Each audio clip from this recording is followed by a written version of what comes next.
Hello and welcome to Florida Basketball Hour. I am Neil Blackman, Saturday Down South. On this episode, we will break down Florida's SEC championship win over Tennessee and Nashville. The Gators win the SEC tournament for the fifth time in program history. A pretty convincing win for the Gators, I thought. Not necessarily wire to wire, as Tennessee did have a couple of early leads in the game, but the Gators were the better team throughout, controlled the basketball game, played the lead for 35 minutes. And it seemed like every time, and I wrote about this at Saturday Down South in an article that I think we'll publish sooner or later, every time that the building came to life, every time that Tennessee seemed like they were putting together the big run, the Gators had an answer. So we are live. The selection show is over, at least on CBS, or bracket reveal is over. I'm sorry about that. I sneezed. And it's time to kind of get into the brackets a little bit and also talk a little bit more about this game that just went down. I don't want to be dismissive of this stuff. I'm reminded of the Billy Donovan, the repeated phrase of Billy Donovan on the great Gator teams that Florida needs to live in, that he wanted them to live in the moment. He wanted them to enjoy everything about the ride and about who they were, because March is hard, man. Like, winning games is hard. And I think, you have to celebrate every time that you do something special like this. It's worth celebrating. It's worth taking the time out to just enjoy it. And that's, what hopefully all of you all did. So this was an interesting game because I thought, even though Florida scored 86 on the best defense in the country, which I think is the most that Tennessee had given up in a regulation game this season. I actually didn't double check that, but certainly would be surprised if there were another game where Tennessee gave up 86. The Gators actually moved to 1 in KenPom offensive efficiency with the victory. So they'll enter the NCAA tournament with the nation's best offense and a top 10 defense. So pretty impressive stuff there from Florida. The Vols, I will be honest, the first minute of the game, you're always worried when a big-time player's first shot goes in, or a player who's been struggling first shot goes in. So when Milicic hit a wide-open three early, and, of course, the Kai Ziegler hit that contested three to make it 3-0, I thought all of that was a little concerning. I promise we're going to get to brackets.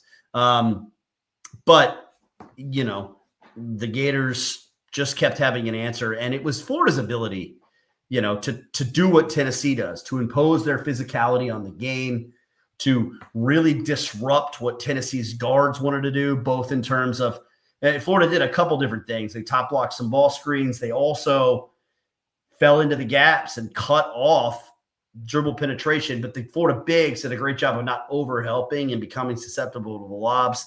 Tennessee makes a living off back cut, dribble penetration. The Vols had 2 lob baskets today. That's it. And then they had a third one that they should have had that Okpara, I don't know what happened.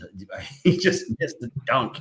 But quite honestly, when you play Tennessee, if you limit them to 3 of those little lobs off strong side cuts or off, Kai Ziegler dribble penetration where there's 2 where you front your help too much and it leaves the back door open. If you can hold Tennessee in that respect, that's good defense. And so it was Florida's ability to get stops repeatedly, something they actually struggled to do in the second half, but their ability to get stops that gave them the opportunity to build a big lead. And then Florida did one thing they hadn't done in Nashville at all, which we talked about on the last podcast, which was Florida really took care of the basketball. So, just the ability to take care of the ball, I think, gave the Gators another edge when Tennessee did pull tight. And then the rest of it, honestly, was Walter Clayton Jr. But before we get into, final kind of few thoughts on Florida's winning the SEC championship and then into the NCAA tournament bracket, I've got Eric Fawcett for about 20 minutes tonight. So welcome into the show, Eric. And hey, man, SEC champs, pretty big deal. Yeah, I mean, this is one of the strongest SECs ever, as we know. And for the Gators to finish second in the regular season and then go on and win the SEC tournament is massive. I mean, I mentioned this on the post-game Patreon I did, but it's also pretty impressive that, like, there's a lot of ways that the standings could have broke down where, like, I'll just be honest, like, obviously the SEC is really strong. There's a million teams in the tournament for a reason, but there are some teams that I think performed well or solidly in the SEC that I still don't think are very good. And I would have been just thrilled if the Gators would have matched up with them in the SEC tournament. But the way it broke, they played Missouri, who I think is legitimately really good. Of course, they didn't have Mark Mitchell, but still, I think Missouri is legitimately really good. They then played Alabama, who was walking wounded a little bit, but I still think Alabama is really, really good.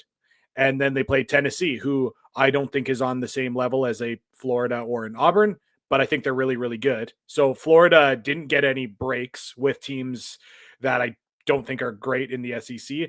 And then they went and won by, I believe, a combined 45 points in 3 games. So they left no doubt and ultimately didn't play a close game.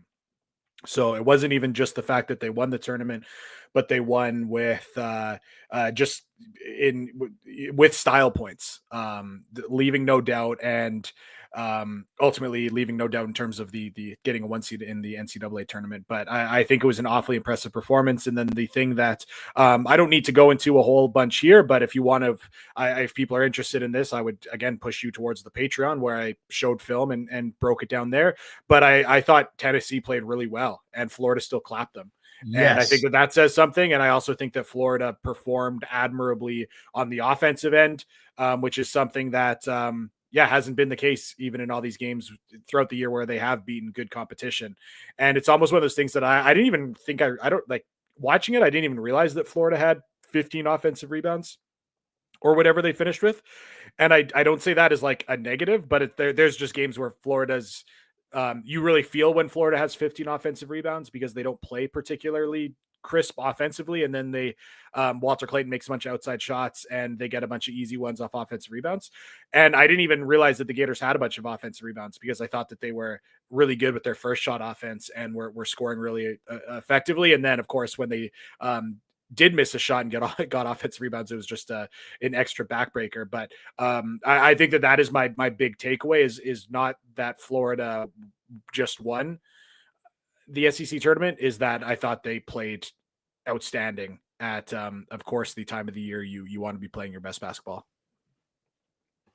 Yeah, they played really good, man. And they got over the 35 net threshold in KenPom. And I don't know if you saw this, Eric, but there was an incredible, and I'm not, don't make any reads into this because I'm going to talk plenty about brackets, but there was a tweet by Max Barr, who I think is great. And he said only 4 teams since 2000 have entered the NCAA tournament at plus 35 in the net or better. And those teams are 2021 Gonzaga, 2019 Virginia, 2015 Kentucky, and 2001 Duke. So that's 2 national champions, Duke and Virginia. Kentucky, a Final Four team that lost that epic game to Kaminsky, and then Gonzaga, who I think they lost in the final, right? So, I mean, nobody that's entered the NCAA tournament in the KenPom database that's had a net rating over 35 has failed to make the Final Four. Florida's now, like I said before you got on, they're up to number 1 in KenPom offensive efficiency. Yeah, wow. In part because they just dropped 86 on Tennessee, who, again, I didn't look at it. I just kind of guessed, and I usually don't do this, but we've been doing so much stuff lately that I apologize to people. I really should have looked. But yes, officially that was the most points that Tennessee gave up all season. They gave up 81 to Missouri in another game, which they won.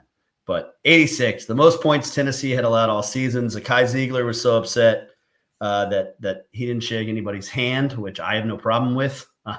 I kind of think we should abolish handshake lines. So I didn't have any issue with that. But I will tell you that Rick Barnes got into the press conference and was like, I thought we played pretty well. And he said their front court and their depth in the front court just overwhelmed us in the second half. And like, I don't know, that's true. Like the thing that Micah Handlogten has brought that Sam Alexis did not have is, and again, it's not like Micah has post moves really, and he would tell you that, but him and Chinyalu just getting 4 offensive rebounds, in a game where they grabbed 15. It's just, there are just so many different ways that Florida can stress you. And Florida had game pressure in this game. And this is the other point that Eric made in both the Walter Clayton Jr. appreciation post on Patreon, which was marvelous, and then his kind of discussion of Florida's national title hopes a couple weeks ago. And it was sort of like, when things break down, who's your guy? Who's your killer that goes and makes a bucket, right? And like both times there were game pressure. There was serious game pressure. 67-62. Walter Clayton just does a step back and hits a 3. 62-57, that's when Walter hit the 3. 67-62, Walter Clayton drives the lane, gets fouled, gets 2 free throws. That's just what he can do. So when you have that player and you combine it with the other things, like Florida just, they just played so well in Nashville, and you hope that it carries over to the NCAA tournament. You celebrate it now, and then you start, I think you start looking at brackets, obviously immediately, but looking at brackets for Florida, I'll just ask you for your first reaction then, and then we can talk about, obviously, the overwhelming Twitter response has been, oh no, look at the second round, and we'll get to that. Yeah, just the last thing I will say about the Tennessee game is, yeah, please.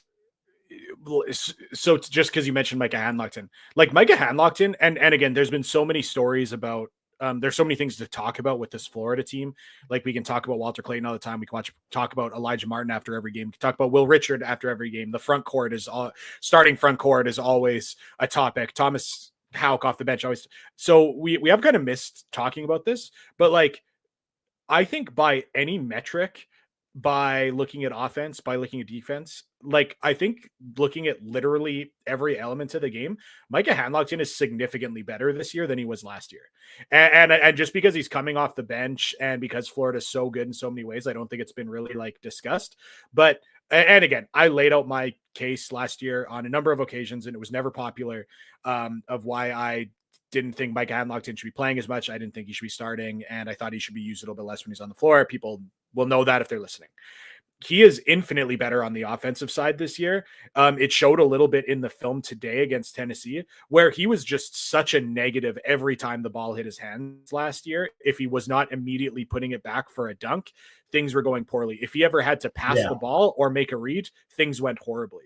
This year, he is passing the ball so much better, to the point where I would say he is a plus passer as a center. And again, it's not like he's playing the Princeton on the perimeter, diming guys up on back cuts, but it's he gets hit on the short roll and he skips it across to the other side for a wide open shooter, or he gets an offensive rebound. He takes a quick scan and he just rifles it to the opposite corner. He offensively is playing so much better than last year.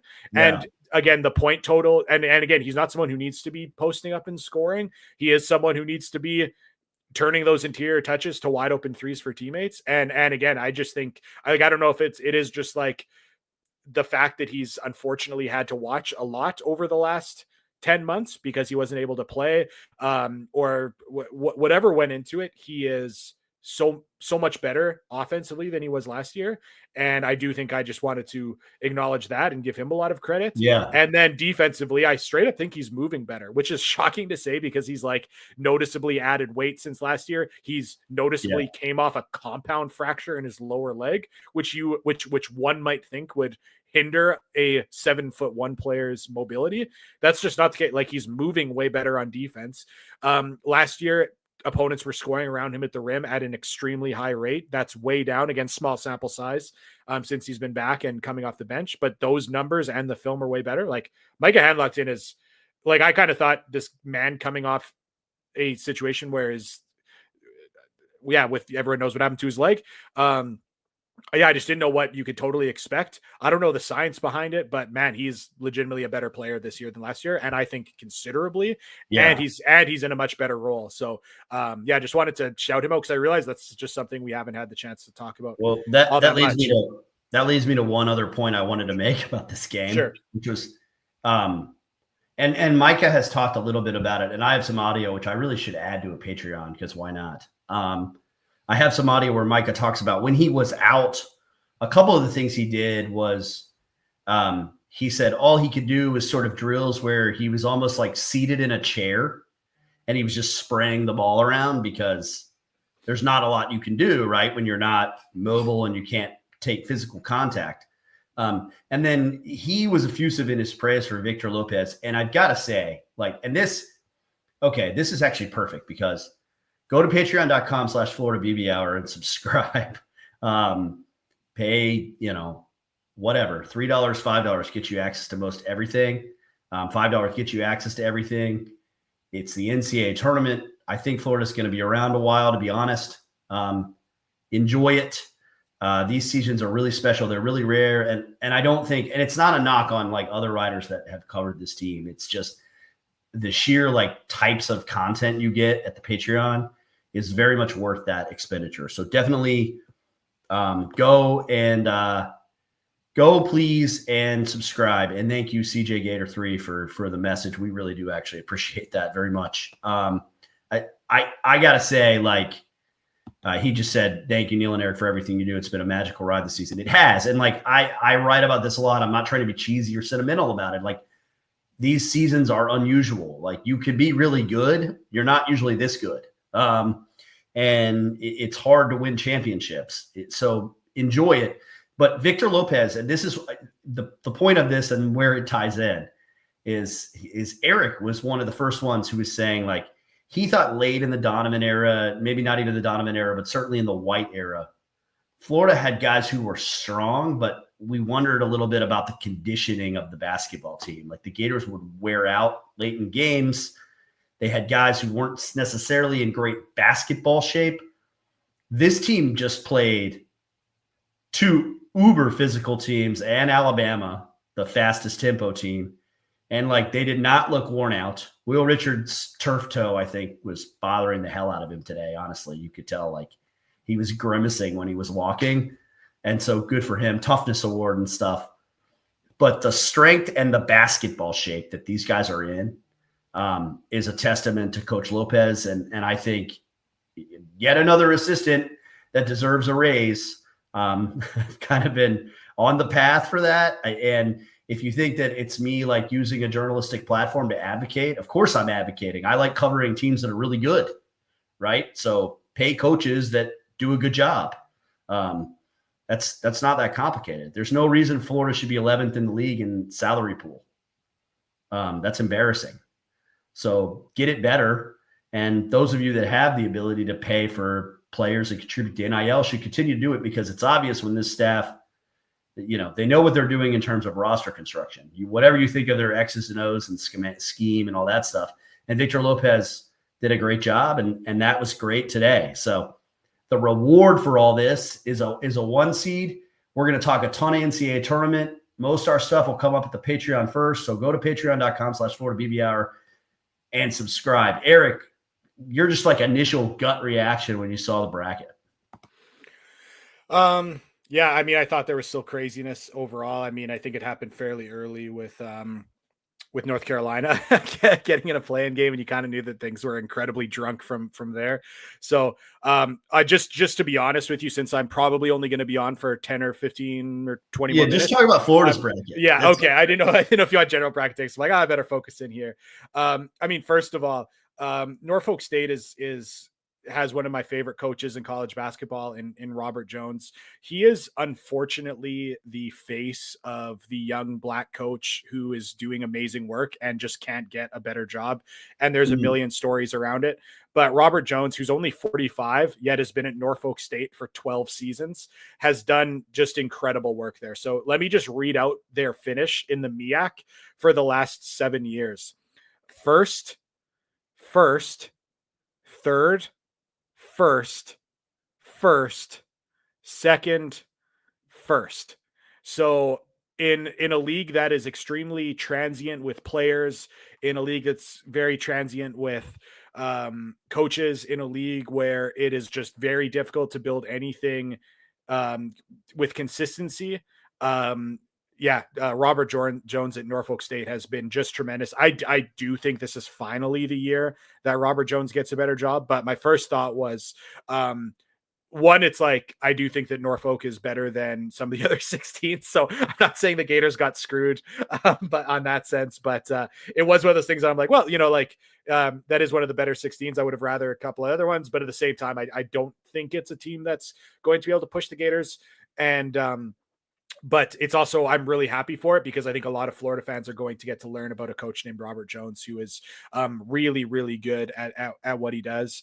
And that's one thing too, is Norfolk hasn't really been able to play up to the high major level. Like, they've really dominated their league, as I mentioned, really dominated. Like, they have a win over High. Like, everyone is going to pick High Point to go on a run this year in the NCAA tournament, and for good reason. They have like 5 high major players. Their backup point guard was their backup point guard is Bobby Pettiford, was like the backup point guard at Kansas for 2 years and was a good backup point guard at Kansas. Yeah, he's good. And now he's a backup point guard at High Point. So like, High Point is legitimately awesome, and Norfolk beat them this year. So that's so again, like, they do have some good wins, don't get me wrong, but generally speaking, like, they played at Tennessee, they lost pretty big. They played at Baylor. They lost by like 25 to Baylor. They lost by 15 to Tennessee, but again, Tennessee played some lower possession games, so losing to them by 15 is kind of, like losing like by 25 to Baylor.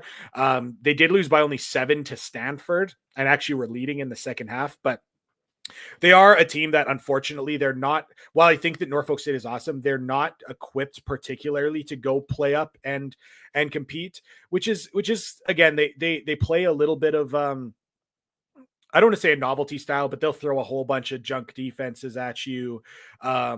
They will play really slow, which again, I think is a smart way, again, because again, they do play very intelligent offensively, and they run a lot of stuff and can kind of keep you on your toes that way. So it's not a matchup just based on what they've done against high majors recently. And even going back to their 2 most recent NCAA tournament games, really great that they made the NCAA tournament, but didn't play particularly well when they got there.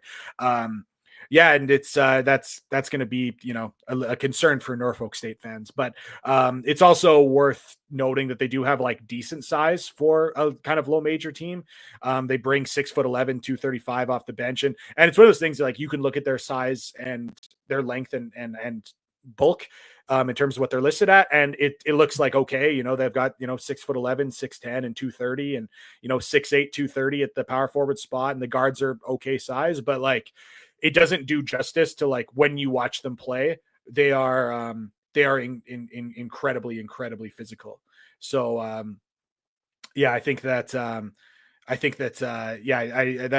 it is a team that I think will give the Gators a little bit more of a challenge than a lot of the 16 seeds that or teams kind of in that range. But that might, to be honest, my first thought was, I love Norfolk State, love Robert Jones, and hope Florida fans, give him a warm welcome, and for everyone who's going to be at that game. And I do think the Gators are going to be able to handle this one with relative ease. And I hope people still, acknowledge what's still going to be, what I'm sure, a very well played game from Norfolk State. I love it. So the second part of Florida's pod, the other two teams in Florida's pod are UConn and Oklahoma. And I mean, and by the way, thanks for this comment. Happy for you two to actually get to see some enjoyment as opposed to excruciating games. I mean, last year was fun too, for the most part, but yeah, definitely this is better. Look, and thanks Kyle Elliott for the words too about our coverage. Look, UConn is not very good. Like, okay, so stop being afraid. UConn has Florida NCAA tournament trauma, especially the boomer, like older Gen X fans. And Florida millennial fans have UConn trauma. There's NCAA tournament trauma between the two programs. They were great. They had Shabazz Napier in 2014. This year, the closest thing they have to that is a freshman named Liam McNeely, who is good, but will not be the best player on the floor against Florida.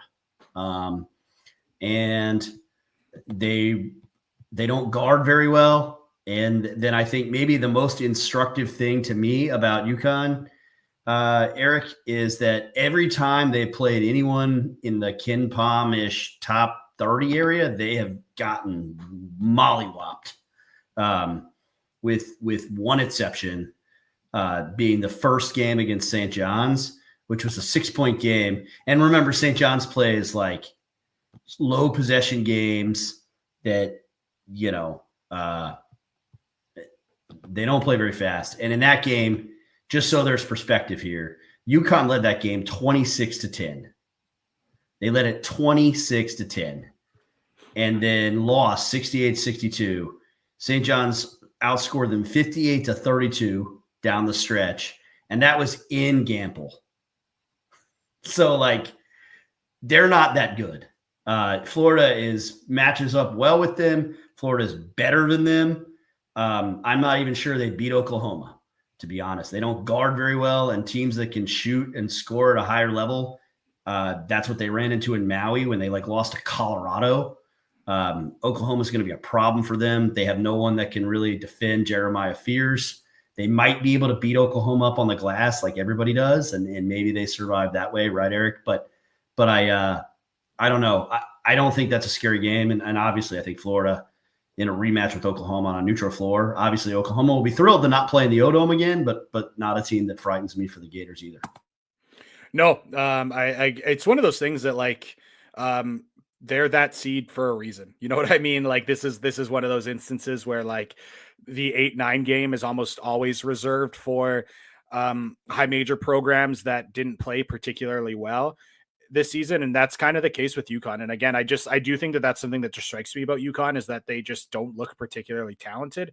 And while of course they run beautiful stuff, at some point, it's you need someone who can create a little bit of separation.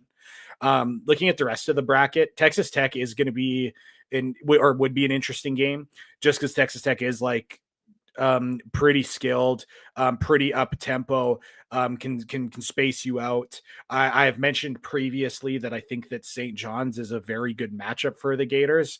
I know a lot of people, again, have a lot of respect for Rick Pitino and would fear that matchup a bit if it comes to that down the line. If it gets to that point, I feel pretty good about the Gators in that matchup. Maryland at the 4 seed, that one is going to be genuinely, if that were to happen, that would be a genuinely very interesting one. Maryland, again, a very, very talented team, a little bit young at particular spots, but if you're looking for a front court that could give the Gators trouble, Derek Queen and Julian Reese are that front court.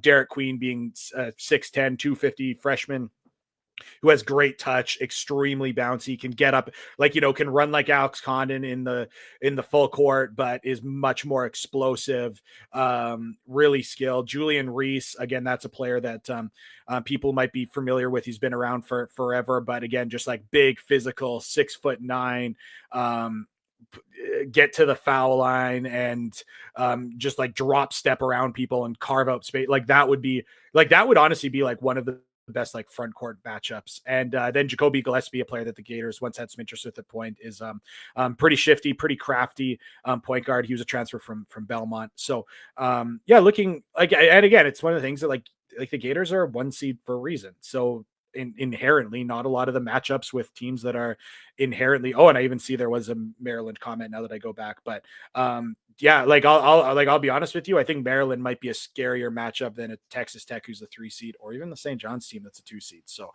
we'll see if that one happens.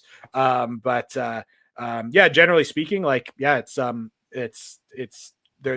a lot of landmines. This is what happens when you're a 1 seed. You're going to be favored in these games. You're going to have advantageous matchups. And I think that, I understand people's oh, come on now. We're playing UConn, the defending 2-time national champion. Sure. If that were to happen, but I think, like you said, I mean, UConn's got to worry about that first game, and It's one of those things that, well, even if that one were to be close in that 8-9 game, well, I think that Florida fans would be pretty confident against Oklahoma. So even if it was a situation where UConn were to get by them slightly, I think that should speak to the confidence Florida would have in that matchup. Yeah, I mean, so I liken it. UConn is better than this Florida team was, but I really do liken it to Florida's first team after the back-to-back titles. The only big difference is that Danny Hurley constructed this roster without having to recruit and worry about knowing that he was going to play a lot of freshmen because there was no transfer portal for Billy Donovan to rebuild his roster with. But Florida had players who would go on to be really good. Nick Calathis, Chandler Parsons.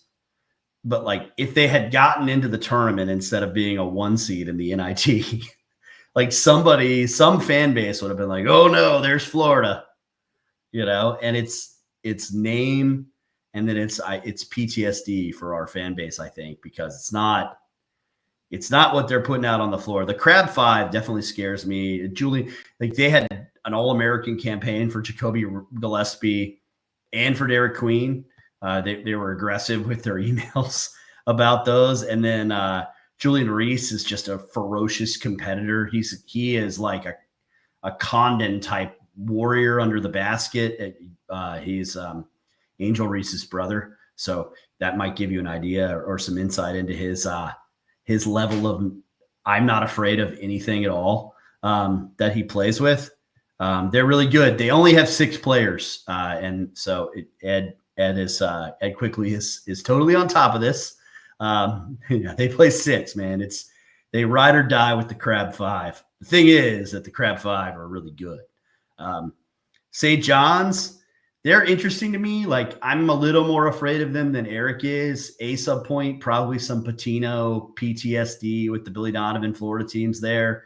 And just the fact that he's the best coach to do it ever, or certainly one of the best coaches to do it ever. And then I just think there's always that risk of mucking the game up, right? But I felt like this was a big one today for Florida. I was talking to some people during the game, and I thought, man, playing Tennessee isn't exactly a primer for St. John's, but it's sure about the closest thing you can get to, just because Tennessee plays with such physicality and they're just relentless for 40 minutes. And that's the way that Rick Pitino teams beat you, is they're going to be in better shape than you. And they just play their asses off. And I mean, it's not much more complicated than that, other than they do run good stuff on offense, but they literally cannot shoot the ball. So sometimes it doesn't matter how pretty it is. But it's still a game that would frighten me in an Elite Eight and on that stage with Florida and their very young coaching staff. That has not necessarily been in this situation before against Rick Pitino. Yeah, I would probably be a little bothered by that. I did see some tweets about Memphis real quickly before we let Eric probably get out of here. But Memphis, another team that does not terribly frighten me. And that's even before we heard that Tyrese Hunter, his status is up in the air for the NCAA tournament. I hope he can play. That would be a shame for Memphis. Memphis got a 5 seed because they scheduled really well. And the committee rewarded their strength of schedule. But when they played SEC teams that could match their athleticism and had competent front courts, they were destroyed. And I don't think this would be any different. Yeah, and that's the 5 seed for Memphis is outrageous. That's one that is pretty universally from it was way too high. What is this? So, and again, so I think that just realistically, they are a 7 or an 8 seed team, and one that could be missing one of their best players. So, that's one of the ones you just have to take the seed away from their name. And but yeah, I mean, I think that the way that Tennessee, or the way that the Gators just handle Tennessee, is why I'm confident against St. John's. Like I said, I think Tennessee played a really good game and Florida beat them. So it's just that furthers my take that I know I said a couple podcasts ago that there was a certain genre of team that doesn't scare me as from a Florida standpoint. And St. John's is just in that category. And yeah, the Tennessee performance is just a big reason why. But yeah, I will have to tap out here. I have so much else to do this evening, but you're the man, I did want to thank everyone. I mean, it wasn't anything that I expected, quite honest. I know for people who have been waiting for a Florida team to be this good for so long, there's a lot to celebrate. And I was really touched that a lot of you, presumably one of your first thought was to tweet at us and say like, Yeah, hey, so thank you nice. so much. Like it's just like that, that was just like a very kind thing for so many of you to do, to like think, oh man, this team's awesome. Like, let's thank the guys who have covered it for 6 years and helped our enjoyment of the team when the team wasn't very good. So if that was one of you, just know that like I found that to be like super kind and really something I didn't expect. So therefore seeing those messages were super kind. So wanted to thank you for that. And so I do have a bunch of other stuff to do in the next upcoming many hours, but later tonight I will be doing a film study on Norfolk State. I mean, tell me where else in the Florida media space you are going to get Norfolk State film. So good. So that will be on the Patreon for those of you who are supporting. And thank you. I mean, it just keeps rolling in. So many of you guys that continue to support us, and you're the reason we're still doing this. So anyways, I'm going to bow out. Thank you, Neil. Thank you everyone listening. And we'll hopefully get something up. I mean, there'll certainly be Patreon stuff. We'll still see exactly what the podcast looks like, but there will absolutely be Patreon content from both of us. So yeah, take care, everyone. So I'm going to bring people home. So I've got some comments that I really probably should get to here. Jared, would you say St. John's is a less talented version of Tennessee with a better coach? Well, they both have Hall of Fame coaches. Ed Quigley brought up a couple things. Like, I don't agree that St. John's rebounds way better than Tennessee, and the numbers bear that out. It's really not that much better. They will try to run with Florida, which would be a mistake for them. I don't think that would be that intelligent. But a Rick Pitino team will run for 40 minutes if you want them to. I think St. John's is better than Tennessee, which is probably why they scare me a little more. I think that they have more higher end talent than Tennessee, if that makes sense. And I think the one thing that keeps them from being like a prohibitive Final Four favorite, and there will be people that take them to go to the Final Four, is the fact that some guy named Todd Golden won a recruiting battle against a young man named Rick Pitino for the talents of Walter Clayton Jr. And ad-libs, I agree, Eric is in fact one of the best in the biz. So Ed did bring up the point. St. John's, they do switch quite a bit more than Tennessee. Tennessee doesn't switch because they don't let you screen. Like, St. John's will allow you to set ball screens. So that's part of it. But yeah, I mean, schematically, it is certainly different. St. John's also drops a lot more against pick and roll than Tennessee does. And that's a choice against Walter Clayton. We will see if they do it. They might not, because Pitino will be so familiar with Walt's game. But that's so far down the line. Like, we'll worry about that when we get to it. Malik Grady, the worst. Yeah, I mean, I think that's true. Anytime you play Rick Pitino on short rest, it's a thing. And then you also have to worry about your legs, because St. John's, again, they'll be in great shape. But let's worry about the Elite Eight, I guess, in a little bit. I think that Sweet 16 game with Maryland is definitely the one that still sticks out to me as the most frightening in this bracket, potentially for Florida, just because there's a lottery pick. Then there's Julian Reese, who's just a warrior, who's not going to be afraid of shit. Kevin Willard teams are tough. They're just really good. Now, Florida's obviously really, really dang good too, and Florida will be the best team that they play. But Maryland has also been one of the teams that's playing great down the stretch. Like, they didn't even have a St. John's situation where they went and lost a game to Villanova that they had no business losing, right? Like, there wasn't any of that with Maryland down the stretch. They absolutely mollywopped Illinois. They beat Michigan and Ann Arbor.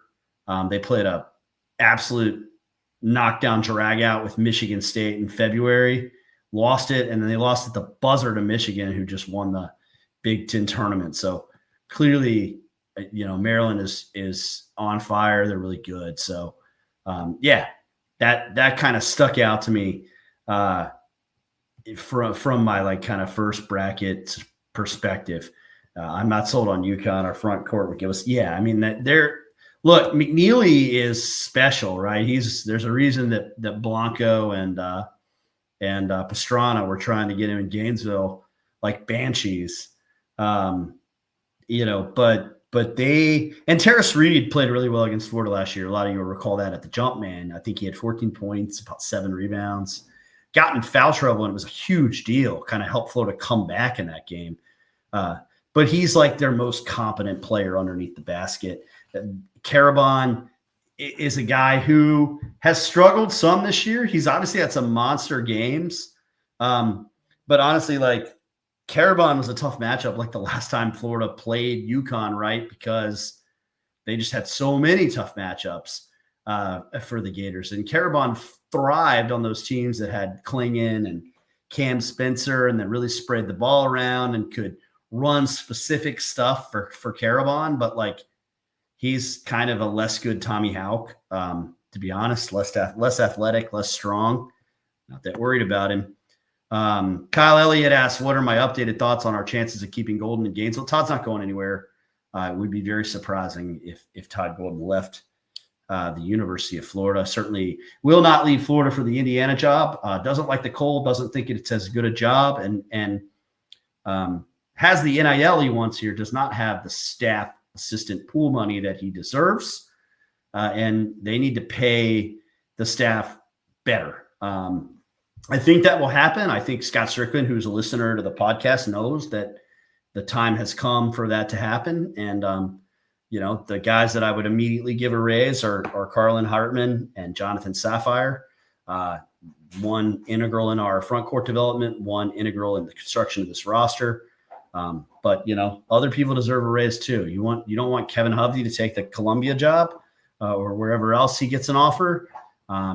You don't want him to, you want him to at least wait and stick around, see what happens at Richmond. If there's a retirement there, then fine. Like, pay Kevin Hovde better money.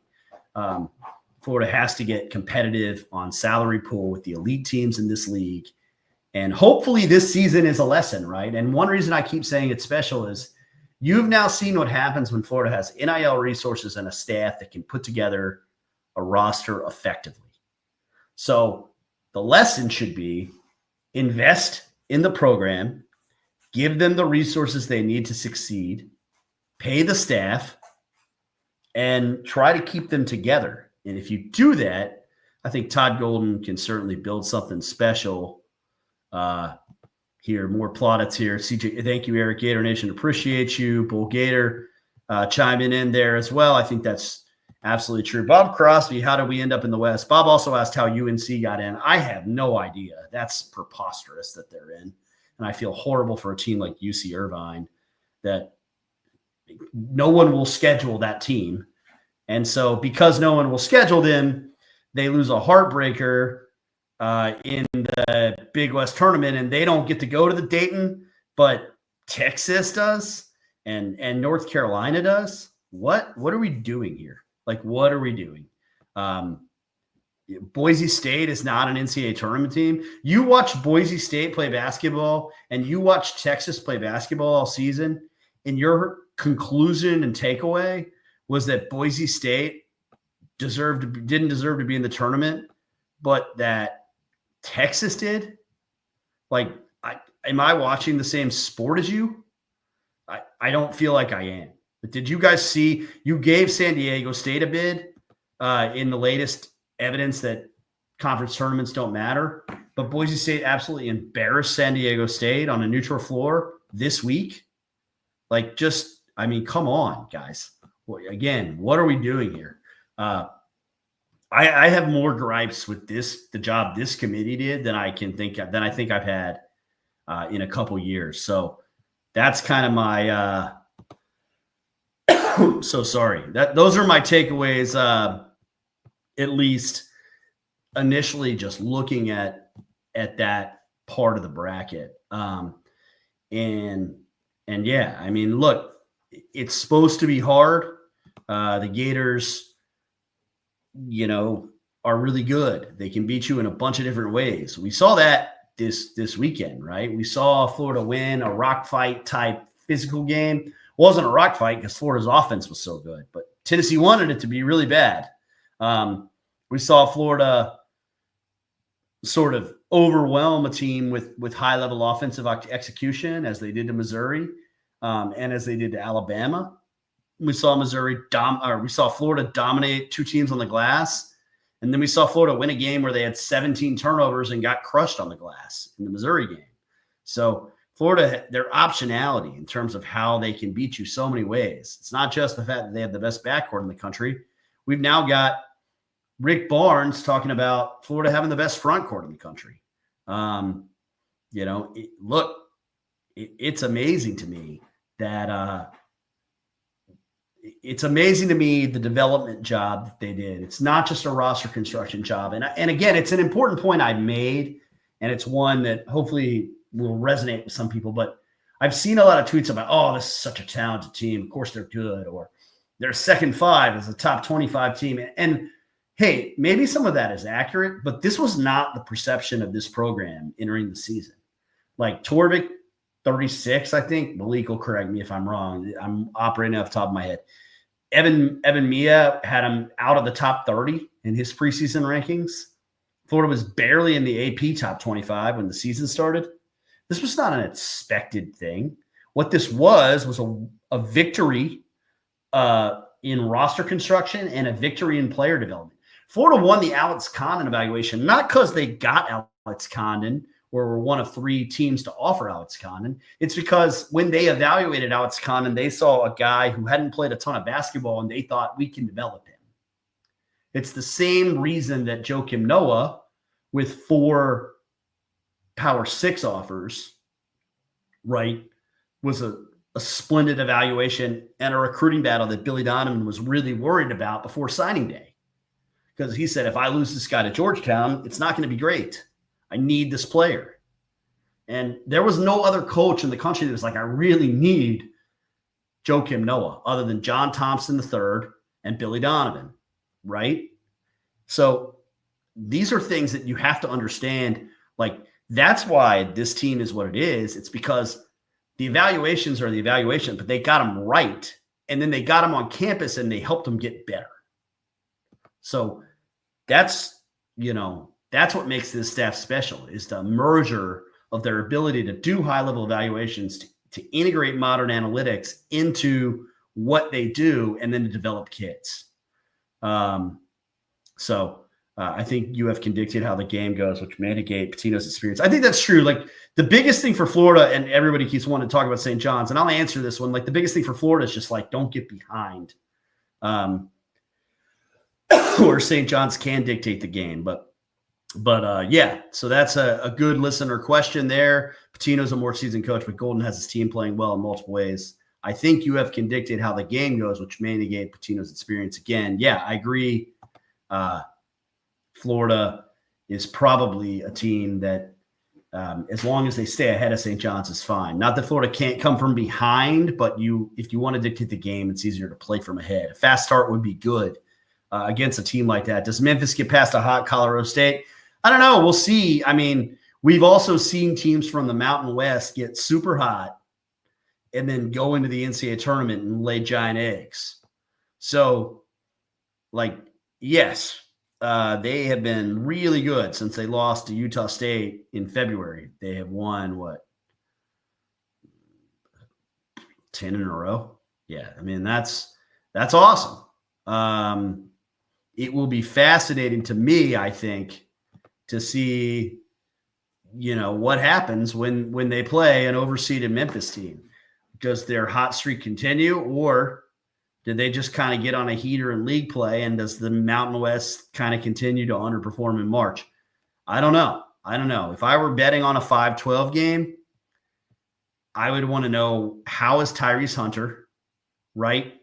And then I would want to know, like, can Memphis rebound with Colorado State in terms of, like, can they get to the offensive glass? Because Colorado State's not going to get misses. They're going to get back on defense immediately, and they're not going to turn you over. They're just going to guard in a stance. They're going to get into the gaps. They're going to make life hard on PJ Haggerty. They're going to make life hard on Tyrese Hunter in the event that there is a Tyrese Hunter. And so, like, for Memphis to win, they get back 35% of their misses, right? Now, they're not a good defensive rebounding team, but They got some guys that can crash on the offensive glass. Cisse, obviously, Nicholas Jourdain, those dudes. That's where like the difference in the game could be for Memphis if they're going to win. And look, Penny Hardaway has worked his butt off to get a big seed like this. He said, I scheduled the way I scheduled, one of the toughest non-cons in America, so that the committee would reward me in March. And they have done that. We will now see what happens. All the guys on ESPN picked the Gators to win it all. Great. It's always nice to have everyone pick you to win it all. I will say that in like 2007, everyone picked Florida to win it all too, and they did. Everyone picked UConn to win it all last year, and they did. So, we will see how it goes for Florida. I like the Gators against anybody, as Walt Clayton said. I agree. Bull Gator says, I agree. UNC should not have gotten in. That said, I can't say I'd be shocked if they beat Ole Miss. Hubert versus Chris Beard. I don't know, man. The one thing I'll say is that, like, Ole Miss's guards are kind of like UNC's, right? Because they're smallish playmaking guards. So it's not like they have SEC physicality to kind of disrupt those guys. And UNC can really score off the bounce. And when he's not committing lane violations, Jalen Withers has been really good down the stretch. But I don't love that like Malik Dia, Vin Allen Lubin front court matchup for North Carolina in that game. Yeah, they can beat Ole Miss. I wouldn't be shocked. I agree with that. I think Ole Miss will win that game. I do think North Carolina will beat San Diego State. I think that they will win Tuesday night in Dayton. And then you'll hear a lot of incendiary hot takes about how that proves that they belong in the field when it really doesn't prove anything. It just is demonstrative of the fact that once they were unrighteously allowed into our tournament, they were capable of winning a game in our tournament. That's all that means. So, look, if I were to pick a bracket of death right now, kind of getting into that a little bit, everybody says that Auburn kind of got the bracket of death. I do not agree with that. I think Louisville as an 8 is rough. Creighton with Kalkbrenner can be rough, but Auburn will beat both those teams, I would imagine. I don't think that, like, I know Michigan just won the Big Ten tournament. They have a very unique style. I would love to watch them play Texas A&M because I think it would just be chaos on a basketball court. But to me, the bottom half of that bracket is soft, man. Like Iowa State banged up. Ole Miss, Marquette has faded. I faded Marquette for a month. They're not a particularly great basketball team. Richard Pitino has done a nice job at New Mexico. I don't know if they'll beat Marquette, but they might. I love Michigan State. They have 13 quad one wins. Like, I think they're clearly a class at the bottom of that bracket.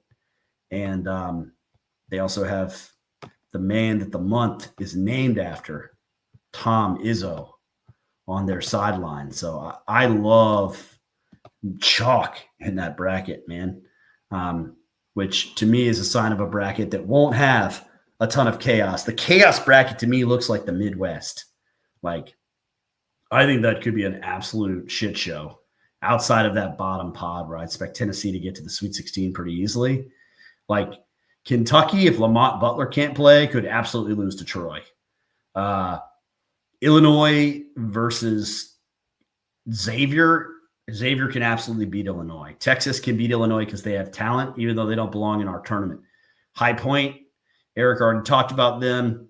I don't know if that's a great matchup for them. Like, I love Braden Smith, Trey Kaufman-Rin, 2 high-level players, probably not losing in the first round. Clemson, McNeese. Everyone in the world is going to pick McNeese. They're going to say it's the sexy upset. Do not pick McNeese. Clemson has the third most efficient starting 5 in college basketball, according to Evan Mia. They have Elite 8 pedigree. They have Ian Shiflin, who is a problem to match up with. They have the Russian Victor Latkin, who can score from 5 spots on the floor, will present more problems to McNeese State than anyone that they've had to guard in league play. And then I think, and I voted for him for third-team All-American, and I expect, and it's not even a hope, they're a top 20 Ken Palm team, so you could see it. But I fully expect Chase Hunter to at least be honorable mention All-American tomorrow. They're going to beat McNeese State. If I'm wrong, I don't know. I'll think of something funny to do, but I'm not wrong. And hopefully you guys make the greatest recording of all time of me saying I'm not wrong if Will Wade has a strong-ass performance and they win that game. But, yeah. And then finally, Georgia-Gonzaga. Look, Gonzaga can absolutely beat Houston. They can beat anyone in that bracket. They could also just get smoked by Mike White in Georgia in the first round. All of those things are possible. Blanco, absolutely undefeated and unblemished in first-round NCAA tournament games. And his reward is an 8 seed that has no business being an 8 seed and probably should be a 6. Poor Georgia. They must think they're never going to win an NCAA tournament game again. We will see. And then I've been listening to the podcast since the beginning from CJ Gator 3. I pulled the trigger and signed up for the Patreon tonight to support the best UF basketball content out there. Thank you, CJ. Look, thank you. That stuff means the world to us. We really appreciate all of you that have joined. I do think it's worth it. Bo Gator says it's worth it. There are, I think we're up to 3 former players now that are subscribers. Yeah, Udonis Haslam, Mike Rosario, Mike Miller. So hopefully we get some more former players in the mix. I think Pat Young might actually be a subscriber too. So I got to check that. It could be 4 former Gators. But yeah, I mean, we try real hard. We have both coached this game. We both love this game, study this game. It's worth it. So thank you for your subscribing. Subscribe, patreon.com/FloridaBB Hour. Should I talk about the East bracket? I guess I haven't talked about that before we go. Duke, look, as long as Cooper Flag is fine, I don't see any issues for them in their 8-9. Miss State isn't going to present problems for them. They're too sloppy with the basketball. And they don't guard well enough to kind of put game pressure on Duke. I would expect Duke to kind of handle that one. Scott Drew and Baylor to me is interesting just because, like, Baylor actually has high-level talent, whereas I think Miss State would have a pretty substantial talent deficit as it relates to Duke. Baylor would not have a talent deficit. That said, like VJ Edgecombe, and they also have Norchad Amir, who's played in the Final Four. VJ Edgecombe is marvelous. Jeremy Roach getting to play against Duke. I'm sure the committee wasn't thinking about that even a little bit right now. They insist that they don't think about those things. But, Baylor was close to winning games down the stretch. They lost to Arizona by 7. They lost to Colorado by 2 in kind of a stunning upset that shouldn't have happened. They lost to Cincinnati by 2 in another upset that shouldn't have happened. But it wasn't like they were getting run out of the building in games. So, like, Baylor, I think, can put game pressure on Duke. That one is pretty fascinating. And I hope so, dude. I hope that they have me on the OG. Those guys are lit. And, yeah, they're ride or die Gator fans, too. So, hopefully we will have some reciprocity. But I know that, maybe they just want to support unique, creative content for Gator basketball. Who knows? Maybe they like film studies. I don't know. I don't know what it is, but I appreciate all those guys and all our subscribers. Oregon and Liberty. I've already told you guys on prior shows that I like Liberty in 80-12-5, and that doesn't change seeing that one. Arizona Akron is fascinating to me. Like, this could be the chaos bracket too, because like the lower seeds are all teams that are giant killer profiles, like Akron, just because of the highway that they can score and create. And Arizona is not necessarily the type of team that can punish them for not being big. Wisconsin, Montana is not an upset game. Wisconsin should roll. St. Mary's, Vanderbilt, battle of 2 elite coaches, one at the end of his career, one very much at the beginning of his career. Should be a very fun game. I think both of those teams can put pressure on Alabama, particularly if Grant Nelson is out. I hope that Grant is okay, but him seeing a knee specialist tomorrow and Nato saying he'll provide an update, tomorrow night did not sound great. I am not a doctor, and I have no inside information, so I don't know, but we will find out. Did want to shout out Sandberg Phoenix, our other name sponsor. The attorneys at Sandberg Phoenix provide comprehensive legal services for businesses in both the business litigation world, as well as services for collegiate athletics and institutions. We'd like to thank the attorneys at Sandberg Phoenix for supporting Florida Basketball Hour, and encourage you to seek them out if you have civil litigation or corporate disputes or just corporate work that you need done. They're a law firm that can handle that for you. So thank you, Sandberg Phoenix. But I mean, I don't think Duke's march is particularly difficult. And if Grant Nelson can't play, I think the team that can put the most pressure on Duke, obviously, is Alabama, but would be very tough without Grant. And Grant would be big for like the Duke game in particular, because him and Jaron Stevenson could get Cooper Flagg and make him guard and put him in spots he hasn't really been in a ton in the ACC. And that to me is pretty intriguing. But again, that's way down the line in that Elite Eight type game. So, Florida, Maryland Elite. Yeah, that would be a Sweet 16 game. It would be incredible. I meant to answer Matthew Kreff's question, which is which session will Florida play in? I believe Florida will be the evening session, but times I don't think have been finalized. Typically, the 1 seed plays at night. There's also the incredible primetime appeal of Florida UConn on a Sunday night, which suggests to me that they will play that card and make Florida a night session game on Sunday. We will see.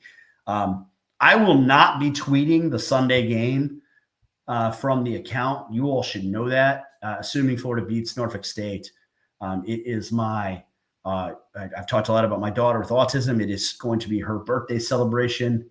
And there's a chance that celebration conflicts with the basketball game, which would be the first time in my life I've missed an NCAA tournament game live for the University of Florida. But there is a chance that there will be a conflict, and thus a chance that I will not live tweet a game and that I will just have to be scrolling my app. We will see how it goes. Buckin says, go Gators. And I think that's a good way to sign us off, man. The SEC champions are the Florida Gators. Go Gators. Keep attacking closeouts.